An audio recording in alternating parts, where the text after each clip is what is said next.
Deux poids, deux mesures n'est pas acceptable, mais une vision équitable de Hong Kong est nécessaire. C'est l'appel lancé par l'ambassadeur de Chine en Allemagne, Wu Ken. Celui-ci a mis en garde Berlin contre toute tentative d'enhardir les forces séparatistes. Hong Kong demeurant aux prises avec des manifestations et des violences sporadiques. Malheureusement, certains hommes politiques allemands ont accueilli un instigateur de la violence. S'il ne manque pas de détails de base sur la situation réelle à Hong Kong, je suppose qu'ils souhaitent tirer des avantages politiques de cette réunion.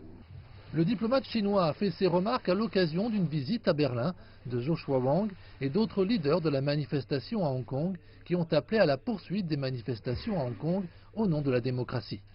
L'ambassadeur Wu a déclaré que Joshua Wong avait délibérément évité de mentionner sa participation à des manifestations violentes, ajoutant que Joshua Wong et ses partisans avaient continuellement répandu la haine et la violence dans la région administrative spéciale de Hong Kong.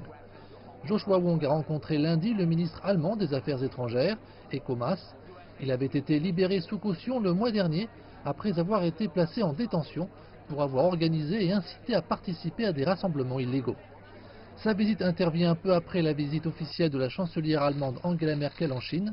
Celle-ci avait insisté sur la nécessité d'éviter la violence. Dans la situation actuelle, tout doit être mis en œuvre pour éviter la violence et la seule solution possible est une solution politique, à savoir un dialogue. Il y a également des signes que le chef du gouvernement de Hong Kong veut inviter les gens à dialoguer et j'espère qu'il y aura un tel dialogue. Le retrait du projet de loi sur les fugitifs par le gouvernement de Hong Kong a constitué une étape importante et j'espère que ceux qui ont manifesté auront l'occasion de prendre part à ce dialogue.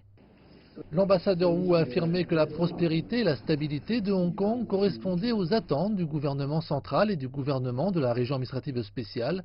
Il a également exprimé son soutien au dialogue constructif afin de mettre fin aux violences.